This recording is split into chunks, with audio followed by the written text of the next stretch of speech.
Já estou ao lado do doutor Antônio Cláudio. Tudo bem, doutor Antônio Cláudio? Seja bem-vindo aqui ao Jornal do Piauí mais uma vez. É um grande prazer. Queria que o senhor nos ajudasse a entender essas informações que nós vamos colocar aqui. A tributação do combustível e o peso dos impostos. A gasolina tem 43% de peso, no óleo diesel 27%, no etanol 26%. O que é que isso significa? Significa, por exemplo, de que cada R$100 de gasolina que eu boto, 43 é para pagar imposto, doutor? Exatamente. Você tem imposto como imposto de renda, CID, PIS, CONFINS, ICMS. Isso mostra para a população brasileira a importância que nós temos nesse momento de fazer a reforma tributária, porque isso impacta demais no bolso daquilo que a gente está pagando. Então, os preços, muitas vezes, eles têm valores maiores, não porque o empresário está ganhando, é porque a maior parcela desses preços vai justamente para o governo. Quer dizer que quando eu ouvi falar sobre reforma tributária, seria o quê?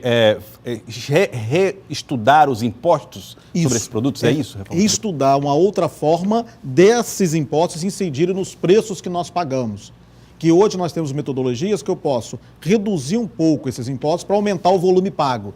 Porque aí mais pessoas vão pagar imposto, então eu acabo reduzindo o impacto individualmente por cidadão. Tá, então por que é tão importante você reestudar os impostos?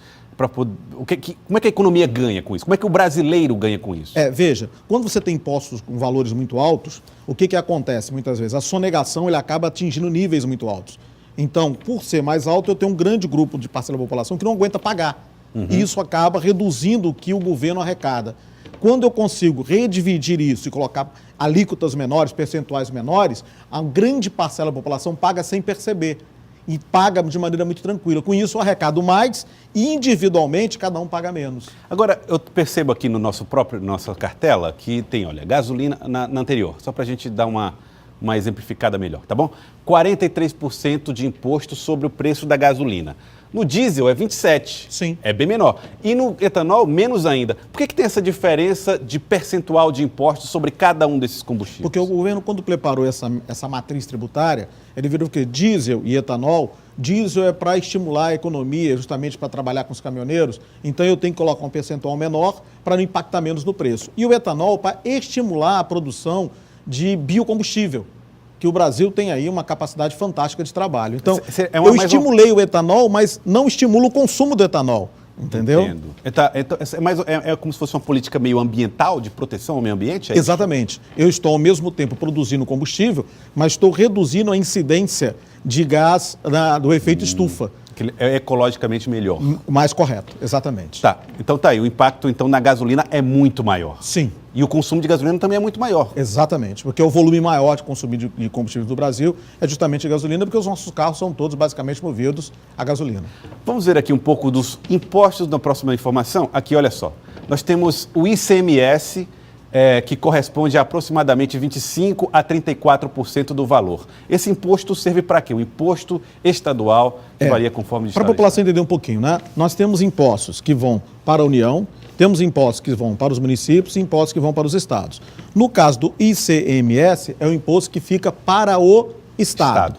Então, veja, desses 43%, eu tenho uma CID, que é o imposto específico dos combustíveis, eu tenho o PIS/COFINS, que é direcionado de uma maneira para as mercadorias como um todo, mas eles têm uma alíquota específica para combustível, e tem o ICMS, que é específico, nesse caso, dessas alíquotas, para o combustível. Então, eu teria que mexer tanto na CID, que o governo retirou, quanto na PIS/COFINS, que ele também já retirou, e também teria que rever a questão do ICMS para os estados. Tá, então, se eu bem entendi a sua explicação, o PIS/COFINS o governo federal pode tirar, a CID o governo federal pode tirar, mas o ICMS o governo federal não pode mexer. Não pode mexer, porque quem é que pode mexer? Competência de cada estado. Tá. Cada estado legisla sobre o seu ICMS. Tá, legal. Agora eu vejo aqui, por exemplo, o ICMS, 25% a 34% do valor da gasolina é ICMS, 12% a 25% diesel, 12% a 30% álcool.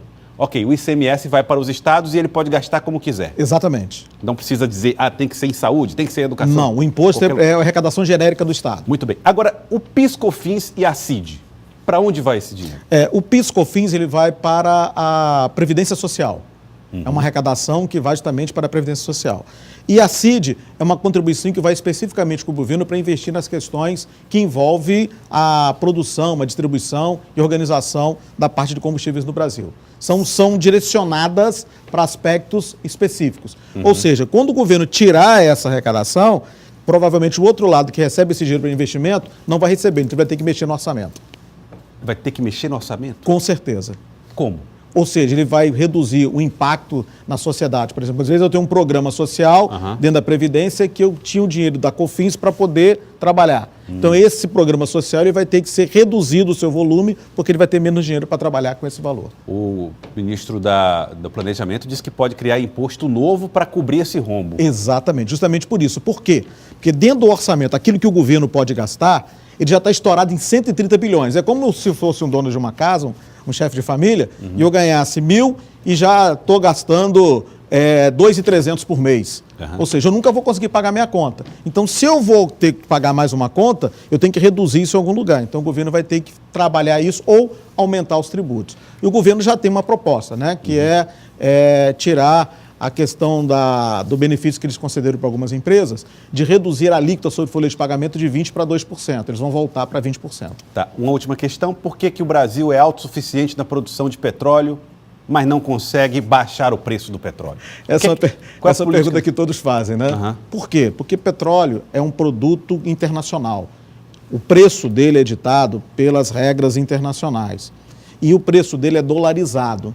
Então, além de não ser a Petrobras que dita o preço, e sim a Arábia Saudita, a OPEP, os países maiores produtores, ele ainda tem o seu preço vinculado ao dólar. Então, veja, eu tenho um produto que se o valor do petróleo subir no mercado internacional, ele já sobe. Se o dólar variar, ele sobe. E nesse momento nós estamos com as duas variações.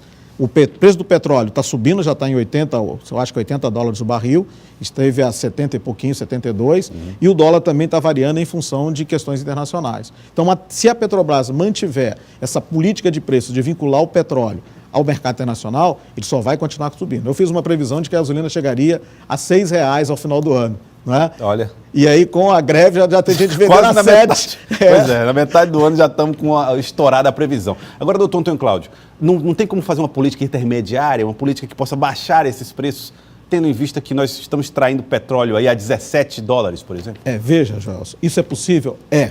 Mas qual o dilema de governo? Hoje, a Petrobras é uma das maiores arrecadadoras de dinheiro para o governo para reduzir o déficit do governo.